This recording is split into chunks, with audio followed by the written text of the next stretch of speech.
Tiffany Boone plays the younger version of Kerry Washington's character Mia on the Hulu series Little Fires Everywhere. I'm Kevin Jacobsen of Gold Derby, here to first off just ask you, Tiffany, playing the younger version of Mia, Kerry Washington, how do you approach mastering her mannerisms and all the specifics of also what she is bringing to this specific character? Yeah, for me, it really did start with the mannerisms and the physicality that Kerry was creating for the character. So I, watched her on set for a few weeks, just like a shadow, pretty much. I would sit on set and take notes of all the little things that she was doing. And then I would go home at night and watch footage for hours and go over the entire script and just implement new things I learned that day. And then she was really great in sharing with me her process and how she looked at the character, and that her inspiration for the character was her mother. And so I just took all the little bits that she gave me, and then I didn't want to do an impersonation of her. I wanted to make it feel like this is the same person, just 16 years before. So implementing the physicality, but creating my own world in a way, and creating a youthfulness and a joy and an innocence, along with what she was already creating with the character. Mm-hmm. So how did you actually come to be involved with the show? Did you have knowledge of the book beforehand? I actually didn't know anything about the book beforehand. I was shooting a different show, Hunters, in New York, and I got a call from my agents that Little Fires Everywhere was looking for a younger version of Kerry Washington's character, and they were having kind of a tough time. And they wanted to set up a FaceTime with David Rubin and I. David Rubin is the casting director of Little Fires Everywhere. And we did a FaceTime, and he literally had his computer out and used his phone to show me certain scenes that Kerry had already shot, because they couldn't send it to me, obviously, because I could have given it to the world. So he showed that to me on his computer, and then said, okay, just try to go with the essence of what you just saw. And I was like, okay. So luckily, I've been a fan of Kerry's since she did this indie film called Lift years and years ago. So I've watched her a lot, and there's certain parts of her mannerisms that just naturally carry that I already kind of know. And I took that and the strength that she was bringing to the character that I saw in those scenes, and just did a self-tape. And maybe a couple days later, they said that they wanted me to do the part. I'm also just curious if you studied Lexi Underwood at all, who plays Mia's daughter Pearl, just because she also has many of the mannerisms of Kerry. And I'm just wondering if there was any consideration about making sure it was different enough from what Lexi was doing. No, actually, I didn't study her. I mean, I watched a couple of scenes that she and Kerry were filming when I was shadowing Kerry, but I didn't even realize that she was doing that. She never talked about that. I had no idea that she was bringing in some of Kerry's mannerisms as well. I didn't actually know it until I watched the show. And then I was like, oh, she's doing that, and she's doing that, and she's doing that. But I had no idea. It happened to work out really, really well. That I think hers are more subtle, and it does seem like she's the child of her rather than being the same person. It worked out really well that way. Yeah.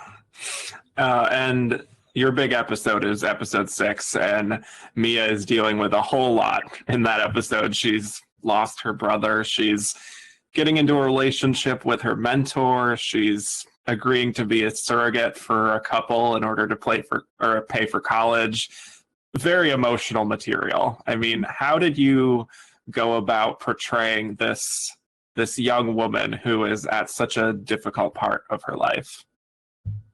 Yeah, for me, I actually really love doing this kind of work. I love playing characters that are going through really heightened emotional situations. I think that's part of why I became an actor. So for me, it was like, cool, this is going to be fun to do all of these things and live through so much. For me, I approached it, what was important to me is, when you see Mia when she's an adult, she has this very hard exterior. And I think, which I think is great, is that she's not the most likable character. And I think it's great that we're sharing women that aren't likable, that don't have to be likable. And so, however, she's so hard and she's kind of difficult to understand in a lot of ways. So I wanted you as the audience to have empathy for her after you watch the 6th episode. And so for me, it was about tapping into an innocence and a deep love of her art. And then when she goes through all of these emotions, just being really vulnerable and raw, and just kind of that naivete that you have as an 18-year-old, 19-year-old, where every single experience is new. And when she has loss after loss, you just see her break down and break down and break down and break down. And then she has to find a real strength. But I think you really come to have a great love for Mia after you watch this episode. I feel like you do, because you understand the immense amount of loss that she's gone through, and that's why she's had to harden herself and be so protective over her daughter. Yeah, absolutely. And you spend a lot of screen time also with Anika Doni Rose, who plays Mia's mentor, Pauline, who, like I said, ends up being something a little more. Just tell us about working with her. It was such a gift to work with Anika. She is just phenomenal. I saw her first in Caroline or Change on Broadway when I was at Tish's summer program, my 3rd year in high school. And I fell in love with her then. I was like, who is this woman? She's incredible. Of course, she won a Tony for that role. And I've watched her ever since. And she's the first Black princess, Disney princess, And so when I found out that she got cast like really last minute. All of this was happening last minute. And so when I found out it was her, I was like, great. This is an actress that I know I can trust, because her work is always so honest. And from the moment we got together, we just had chemistry. We were laughing and joking. I think we really trusted each other, and we were able to go into some of those things that aren't necessarily most comfortable. Really trusting each other and making it, honest, and taking our time with each other. And I just think she's such an incredible actress, and I was really lucky to have someone like her to have those really intimate and challenging scenes with. Yeah, very, very enigmatic kind of character. Very interesting.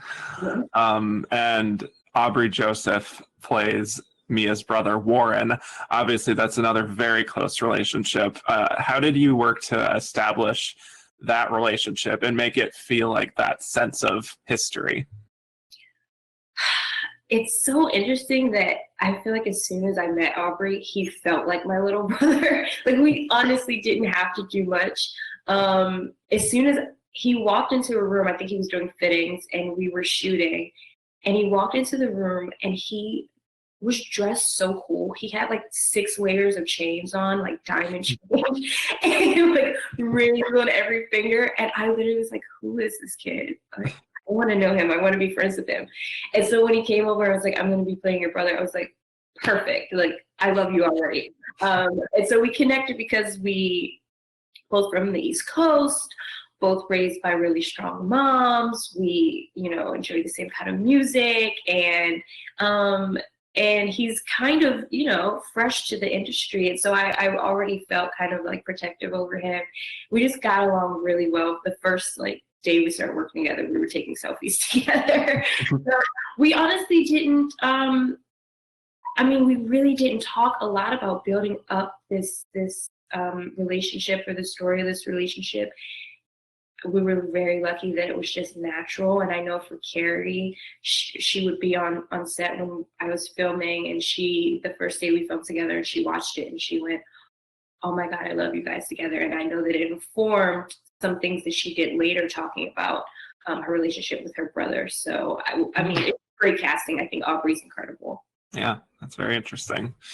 So what do you think is ultimately driving Mia to actually make that choice to keep the baby? You know, I think there's some indication that after her brother's death, you know, she wanted to feel some sense of family again. But what was your take on just her decision-making process there?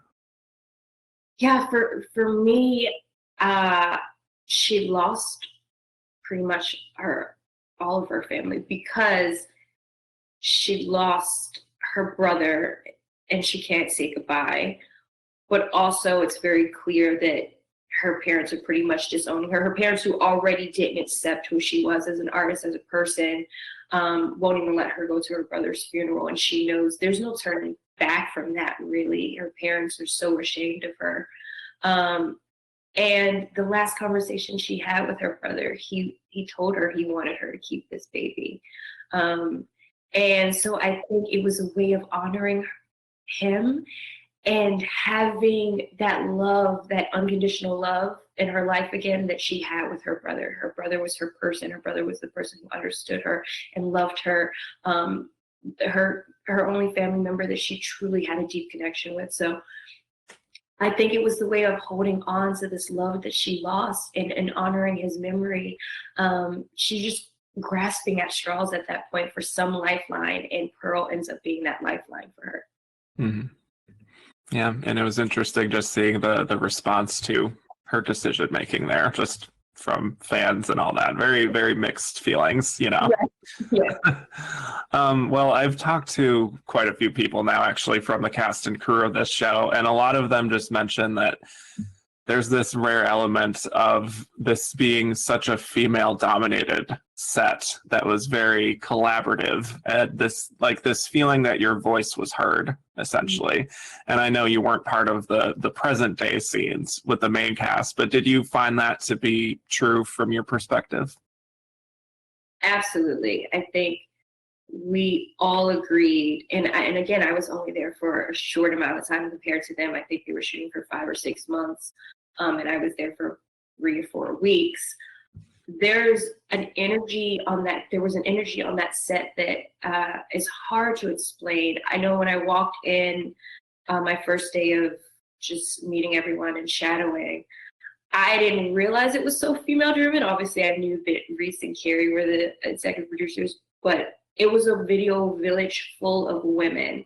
And I've been on other sets where there's been a female director and writer and showrunner and creator, but it didn't have this energy. And there was something about the women that were so excited about what they were doing and so supportive of everyone, the entire cast, entire crew. They were there at your disposal to give you whatever you needed to do your best work. Literally the first time I was there and I was watching Anna Sophia, who was playing the younger version of Reese's character, Elena, one of the producers was watching her take so intensely and was giving notes and crying, but crying because she was so attached to the character and what was happening in the scene. I've never seen anything like that. These people really cared about what they were doing, cared about the people that were doing it. And I think we all felt very free because of it, and we felt supported. And I think that's why, I mean, honestly, I'm a fan of everyone on the show now because the performances were incredible. And I know that comes from the top down because everyone was given an opportunity to do their best work in a safe environment. Mm-hmm. Totally. And is there anything that you feel like you've just learned from being on Little Fires Everywhere? I know, like you said, you were only there for a brief time, but you know, telling this story itself and what it explores. Yeah, for me, you know, it's something that I'm always working on, and it's not the easiest. But as far as just the story goes, is you don't know people's stories. You don't know what they've been through. And we're so divided as a country right now. And you get to peek in on these people who, seem to come from completely different backgrounds and have completely different stories. And they meet and they can only see the exterior. They can't see the similarities in each other. They can't see how they're alike. And because of that, they're just bumping heads, and so much chaos is created around that. And if we take the time to just simply get to know each other, just to listen to each other's stories and feel compassion for each other, I think that could change so much. And I think even on this set, there were so many people from so many backgrounds, just in the producers alone, and then the cast, coming from various different backgrounds to make this one thing, and everyone listened to each other and everyone supported each other and created something that I think is really magical. And we all have the opportunity to do that in our lives every day. Yeah. Amen. Yeah. And just as we wrap up here, I have to ask about this. You mentioned it earlier. You're also on the new Amazon show Hunters, which stars Al Pacino. You're playing Roxy Jones, which is a Nazi hunter. What was it like just being part of that show? Wild.